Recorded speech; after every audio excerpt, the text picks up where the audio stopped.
Alors, ça me fait vraiment très plaisir de vous accueillir aujourd'hui au Carrefour Paul Médéric pour l'ouverture des 3 nouvelles expositions temporaires qui ouvrent aujourd'hui. Et ce sont des expositions vraiment exceptionnelles, comme vous avez certainement pu le voir. Alors, les expositions que je vais vous présenter aujourd'hui vont être ici jusqu'au 10 septembre. Alors, ça vaut la peine de revenir. Aujourd'hui, on a la chance d'accueillir les artistes qui sont présents pour vous en parler de l'exposition. C'est une chance qu'on a. Alors, la première exposition que je voudrais vous parler se nomme Les Joyeuses Brodeuses. C'est l'exposition qui se situe en haut à gauche dans la petite salle. Cette exposition contient les œuvres de 9 brodeuses qui viennent du Royaume-Uni, des États-Unis et du Canada. Alors, je vais les nommer et les inviter à venir me trouver ici devant. Alors, il y a madame, je vais y aller, non pas en ordre d'importance, mais en ordre alphabétique. Alors, la première à vous présenter, madame Angela Anderson.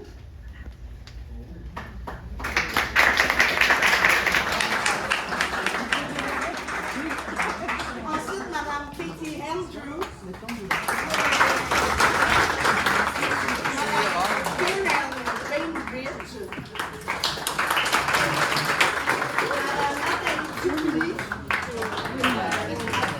Madame Noémie Janouzi, Madame Ginette Macou, Madame Heather McKinnon, Madame Ruth Mills, et bien sûr, celle qu'on connaît tous ici à Baie-Saint-Paul, l'instigatrice du projet, Madame Marie-Renée Otis.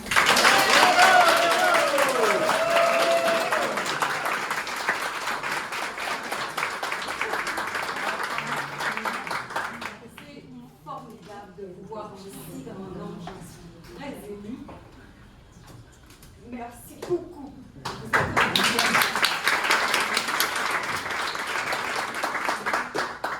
Alors, elles vous ont été présentées, les Joyeuses Brodeuses, mais je vais le refaire. Angela Anderson de Grande-Bretagne. Karen Bainbridge. Noémie Janouzi. Des États-Unis, Katie Andrews. De Colombie-Britannique, Heather McKinnon. De Ottawa, Ruth Mills. De Laval, Ginette Marcoux. Mais il en manque une. Il manque Nathalie Dupuis. Et on peut dire que c'est la plus importante parce que c'est grâce à elle si nous formons un groupe. C'est elle qui nous a réunis. Nathalie est présentement en voyage et ne pouvait pas être avec nous. Je vous raconte notre histoire. Mais d'abord, vous entendez bien? Oui. OK. Alors, Nathalie Dupuis vit à Montréal et elle donne des cours de broderie. Elle nous connaissait toutes séparément. Et durant la pandémie, pour s'organiser à donner des cours de broderie à distance par Internet, elle avait besoin d'un groupe de brodeuses pour tester ces nouveaux cours. Alors, c'est nous, le groupe Test. Donc, à chaque mois, on se réunissait par Zoom.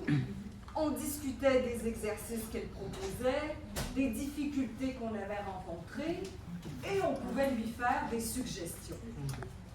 D'ailleurs, dans la salle où sont exposées nos œuvres, sur une table, vous verrez les travaux d'un des cours que nous avons réalisés sous la supervision de Nathalie.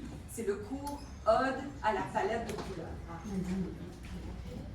Mais quand ça a été terminé, on s'est dit, ah non, on ne se laisse pas comme ça, c'est bien trop plaisant de travailler ensemble. On va continuer à se rencontrer virtuellement, puis on se parlera des broderies qu'on est en train de travailler individuellement. Et là, j'ouvre une parenthèse. J'ouvre une parenthèse pour vous raconter que lorsque les petites franciscaines de Marie ont quitté la maison mère en 2017, j'ai reçu en héritage des tissus, des colletins, ça c'est comme le collet des étoiles, des napperons, des petites nappes, des tissus qui avaient servi dans la sacristie. Et tous ces tissus avaient une fine dentelle ou une délicate broderie qui était faite par les religieuses sur ces tissus-là. Je ferme la parenthèse. Donc, on décide de continuer à se rencontrer. On continue, que les joyeuses brodeuses continuent de travailler ensemble. Et pour célébrer cette belle décision, je leur fais un cadeau.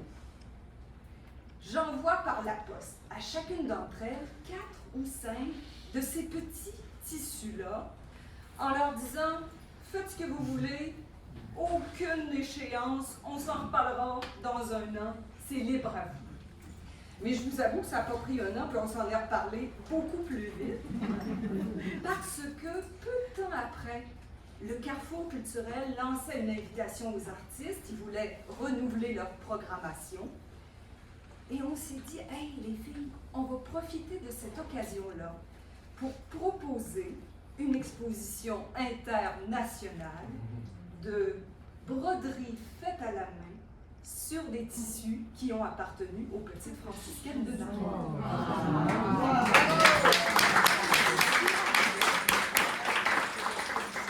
Et vous pouvez deviner que chacune s'est rapidement mise au travail. En plus d'être des brodeuses accomplies. Toutes.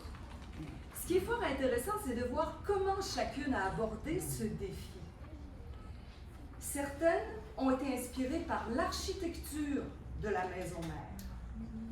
D'autres ont suivi la piste du thème religieux.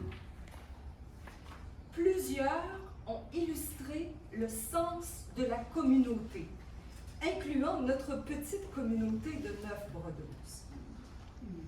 Et parfois, les tissus et les dentelles ont simplement été utilisés comme support ou point de départ à la broderie.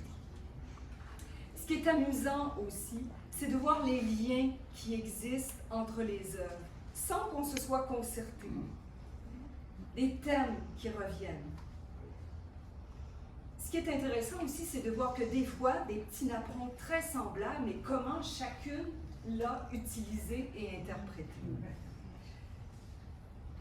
C'est une exposition très spéciale pour moi, parce qu'elle me permet de rencontrer en personne les joyeuses brodeuses.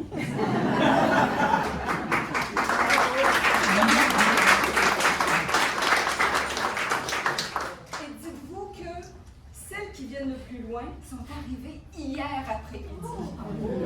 Aïe, aïe, aïe, vous dites? Et elles repartent lundi. Donc, moi, je vous invite à profiter de leur présence. D'ailleurs, on a toutes un nom bien marqué. Posez-leur des questions sur leur pays, posez-leur des questions sur leurs œuvres ou profitez-en pour pratiquer votre anglais, tout simplement. Dernière chose. Comme le jeu d'échecs, comme la musique, la broderie fait partie de ces langages universels. Bien sûr, il y a des particularités régionales, mais de manière générale, on n'a pas besoin de beaucoup de mots pour se comprendre. Il suffit d'une aiguille, du fil et du même désir de participer à la beauté du monde.